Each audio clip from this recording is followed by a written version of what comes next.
Next one is Assessee. Next one is Assessee. Every day in income tax class, compulsory we use the word assessee. Understood point here? Every day in income tax class, maximum compulsory we use the word assessee. Here, assessee means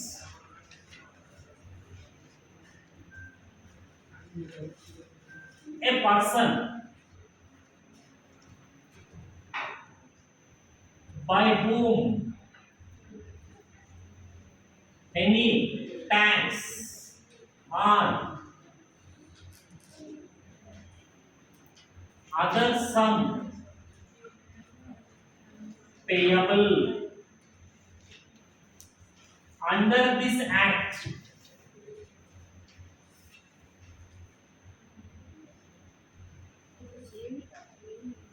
and in addition it includes, okay now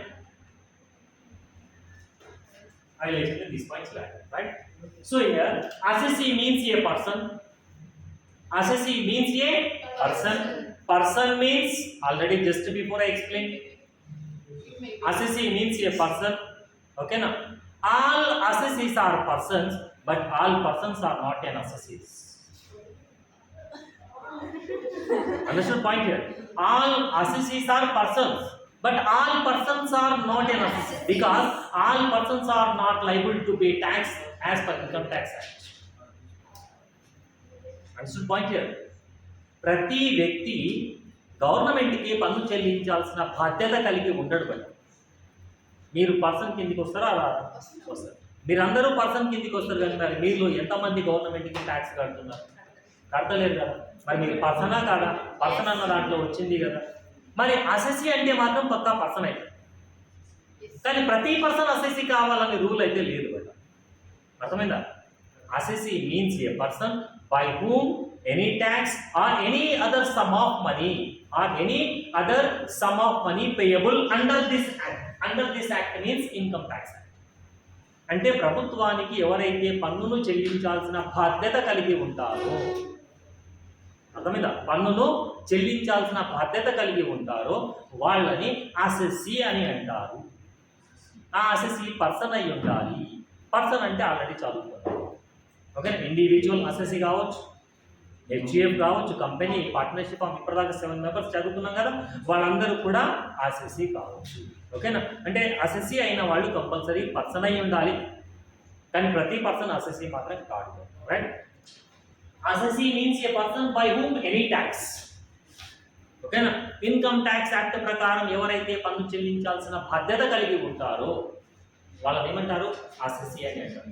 are any sum money payable under this act. Any sum money payable means sometimes penalties or interest or any other fees payable as per this act is also called a assessee.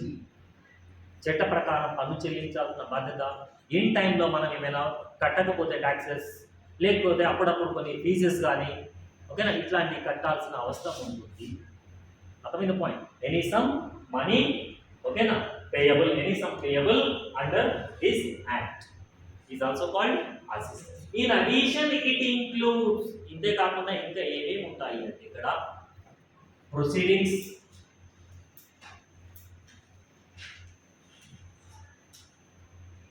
suppose sometimes proceedings between the assessee and the income tax department. Proceedings run between the assessee and income tax department. Income tax department ki assessee ki మధ్యలో proceedings నడుస్తుంటాయి. ఎలా అంటే suppose income సరిగ్గా చూపించండి, income అనేది తక్కువ చూపిస్తుంటారు. ఇట్లాంటి time లోపల income tax department అనేది ప్రొసీడింగ్స్ ఇస్తుంది మన పైన. ఓకేనా? మీరు ఇన్కమ్ని కరెక్ట్గా చూపిస్తలేరు, అన్డిస్క్లోజ్డ్ ఇన్కమ్ ఉన్నది, లేదనుకుంటే మనం ట్యాక్స్ని అవాయిడ్ చేయాలనే ఉద్దేశంతో, ఎక్కొట్టాలనే ఉద్దేశంతో ఏం చేస్తారంటే మన యొక్క ఇన్కమ్ని డిస్ట్రిబ్యూట్ చేస్తాం, డైవర్ట్ చేస్తాం, మన అసెట్స్ని డైవర్ట్ చేస్తుంటాం. అర్థమైన పాయింట్. భార్య పేరు మీదనో, ఓకేనా, పిల్లల పేర్ల మీదనో, ఇంకెవరి పేర్ల మీదనో మనము ఇన్కమ్ ట్యాక్స్ ఎగ్గొట్టడానికి ట్రాన్స్ఫర్ చేస్తుంటాం. అలా తెలిసింది అనుకోండి డిపార్ట్మెంట్కి, అప్పుడు కూడా మన పైన ప్రొసీడింగ్స్ ఇష్యూ చేస్తుంది. అలాగే లేకపోతే మనం ఏం చేస్తామంటే లాస్ ఎక్కువ చూపిస్తాం. ఒక్కొక్కసారి లాస్ ఎక్కువ చూపిస్తే ఏం చేయొచ్చు అంటే ఫ్యూచర్లో నేర్చుకుంటాం మనం. ఆ లాస్ని నెక్స్ట్ ఇయర్కి క్యారీ ఫార్వర్డ్ చేస్తాం. ఎలా అనేటటువంటిది బిజినెస్ ఆర్ ప్రొఫెషన్ అనే టాపిక్ వస్తుంది, అక్కడ చాలా క్లియర్గా నేర్చుకుంటాం. మనకి లాస్ వచ్చింది అనుకోండి బిజినెస్లో, ఆ లాస్ని క్యారీ ఫార్వర్డ్ చేసుకోవచ్చు అన్నమాట. క్యారీ ఫార్వర్డ్ అంటే ఈ సంవత్సరం లాస్ వచ్చింది, నేను ట్యాక్స్ కడతామా, కట్టాలి. ఆ లాస్ని నెక్స్ట్ ఇయర్ వచ్చే ఇన్కమ్లోకి వెళ్ళి మనము సెట్ ఆఫ్ చేసుకోవచ్చు. ఆ ప్రొవిజన్ అనేది ఇక్కడ ఉంది. ఆ ప్రొవిజన్ ఉంది కదా అని ఏం చేస్తారంటే కొందరు ఇక మస్తు లాస్ చూపిస్తున్నారు. ఎందుకంటే ఫ్యూచర్ ఇయర్స్లో కూడా మనం ఎగ్గొట్టొచ్చు ట్యాక్స్ అనేది. అలా కనుక ఏమన్నా జరిగింది అనుకోండి, అప్పుడు డిపార్ట్మెంట్ అనేది మన ప్రొసీడింగ్స్ని ఇష్యూ చేస్తుంది. Right.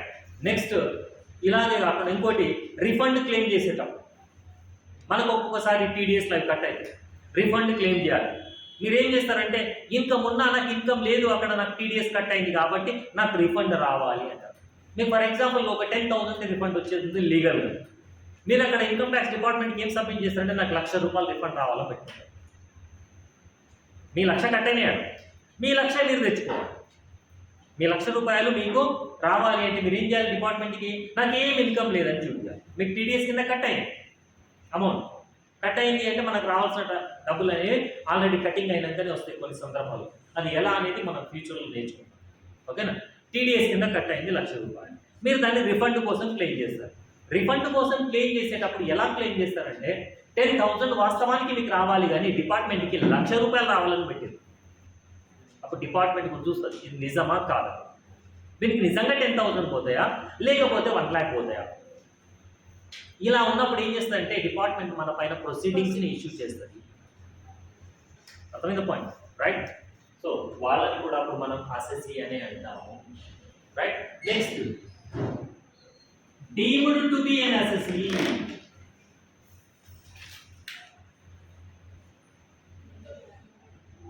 is called representative assessee, in other words here. Deemed to be assessee means representative assessee. Representative assessee means suppose ఇక్కడ ABC అనేటటువంటి ఒక ఫారెన్ కంపెనీ ఉందని అనుకోండి. ఉన్నది ABC అనే ఫారెన్ కంపెనీ ఉన్నది. ఆ ఫారెన్ కంపెనీ ఇక్కడ ఇండియాలో ఇక్కడ X అనేటటువంటి ఒక ఏజెంట్ని పెట్టి బిజినెస్ చేస్తుంది. మీద పాయింట్ ఇక్కడ ABC అనే ఒక ఫారిన్ కంపెనీ మన ఇండియాలో బిజినెస్ చేస్తుంది. ఎలా బిజినెస్ చేస్తుంది అంటే ఒక X అనే ఏజెంట్ని పెట్టి బిజినెస్ చేస్తుంది. మరి నిజానికి అసెసీ ఎవరైతారు అంటే అక్కడ ABC కంపెనీ అసెస్ అవుతారు. కానీ ప్రతిదానికి మనం ABC అనే కంపెనీ ఫారెన్లో ఉన్నది, మరి ఫారెన్లో ఉన్న కంపెనీకి మనం అన్ని అడగలేము కదా. అందుకే ఏం చేస్తారంటే ఇక్కడ ఉన్నటువంటి రిప్రజెంటేటివ్ ఎవరైతే ఉన్నారో X ఏజెంట్, ఆ ఏజెంట్ని మనం డీమ్డ్ టు బి అసెసీ అని అంటారు. అర్థమైందా.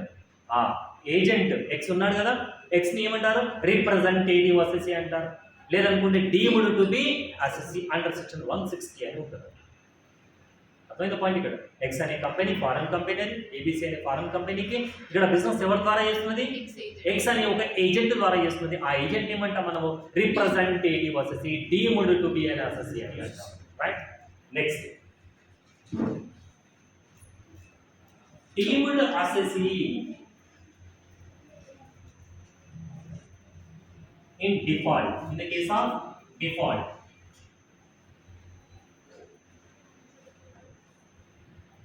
deemed assessee in the case of default, or another words default assessee ani antam. Suppose TDS not paid or advance tax not paid. TDS అంటే అర్థం ఏంటి అంటే మనకి ఎక్కడి నుంచి ఇన్కమ్ వచ్చేది.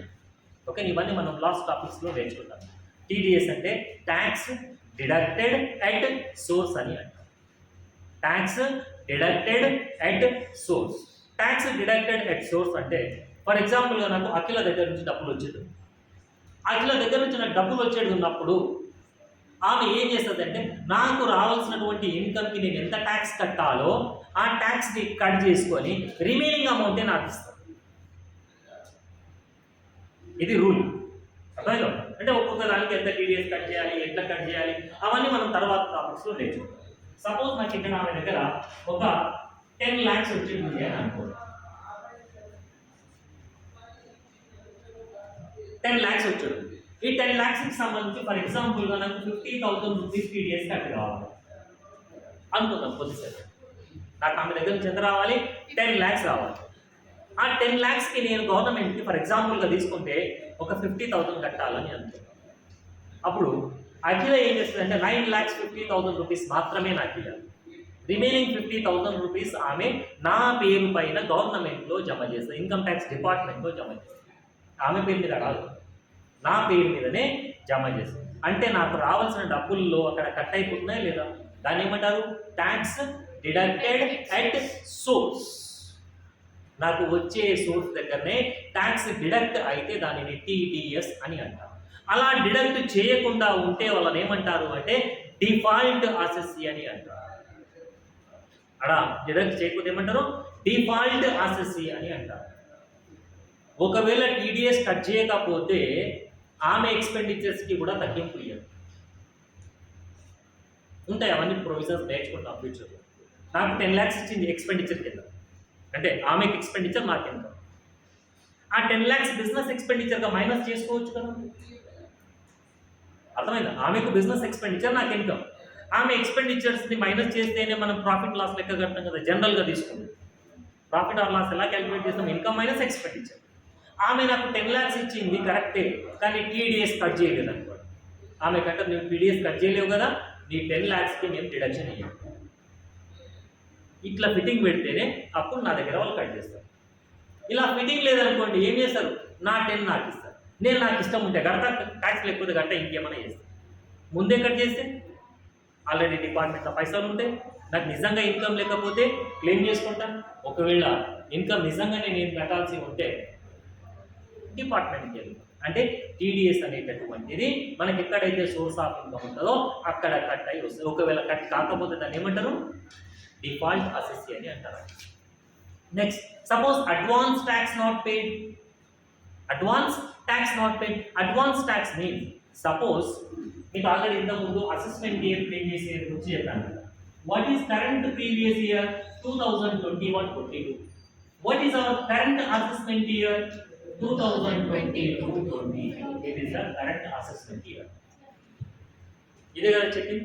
Current assessment year 2022-23 and previous year is 2021-22. అంటే 2021-22లో సంపాదించిన ఆదాయానికి 2022-23 అనే అసెస్మెంట్ ఇయర్లో ట్యాక్స్ ఇంపోజ్ చేస్తుంది department. Tax levied by the department in the assessment year 2022-23 అని చెప్పాను. కరెక్టే. కానీ మీరు 21-22లో ఎంతైతే ఆదాయం సంపాదిస్తారో ఎస్టిమేటెడ్ ఇన్కమ్ ఏమైతే ఉంటుందో దానికి మనం ముందే ట్యాక్స్ కట్టాలి. నేను ట్యాక్స్ లెక్కిస్తారు, విధిస్తారు 22-23లో అని చెప్పాను, కానీ ట్యాక్స్ కడతారని చెప్పలేదు నేను. Tax imposed by the department, levied by the department is called assessment year అని చెప్పాను. Tax payment year is an assessment year అని నేను చెప్పలేదు. అంటే 21-22లో సంపాదించిన దానికి ట్యాక్స్ ఎప్పుడు కట్టాలి? 21-22లోనే కట్టాలి. దానిని అడ్వాన్స్ ట్యాక్స్ అని. దాన్ని ఏమంటారు? అడ్వాన్స్ ట్యాక్స్ అని. క్వార్టర్లీకి ఒకసారి కట్టాల్సి ఉంటుంది.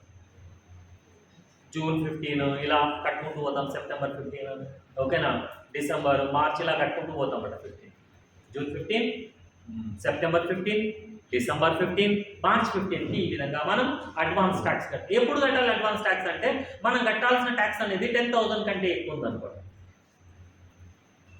మనం 21-22లో 10,000 కంటే ఎక్కువ ట్యాక్స్ కట్టాల్సి ఉంటుంది గవర్నమెంట్ అనుకుంటేనే అడ్వాన్స్ ట్యాక్స్ అప్లికబుల్ అవుతుంది, లేకపోతే అప్లికబుల్ కాదు. మనం అడ్వాన్స్ ట్యాక్స్ కట్టేటటువంటి కేటగిరీలో ఉన్నాము కానీ అడ్వాన్స్ ట్యాక్స్ కట్టడం లేదు. అప్పుడు వాళ్ళని ఏమంటారంటే అసెసీ ఇన్ డిఫాల్ట్. అర్థమైంది పాయింట్? అసెసీ ఇన్ డిఫాల్ట్ అని అంటారు. This is about assessee. Assessee అనేటటువంటి టర్మ్ ఎవ్రీడే మన లైఫ్లో కంపల్సరీ వాడతాం. అసెసీ లేకుండా ఇన్కమ్ ట్యాక్స్ క్లాస్ ఉండదు. అర్థమైంది పాయింట్? అసెసీ అని ఎవరినంటే సింపుల్గా చెప్పాలంటే డిపార్ట్మెంట్కి ఎవడైతే లింక్ ఉంటుందో ట్యాక్స్ కట్టడానికి వాళ్ళని ఏమంటారు అసెసీ అని సింపుల్ టర్మ్స్ లో చెప్పాలి. All assessees are persons but all persons are not a person, not an assessee, right? This is about assessee, right? Next.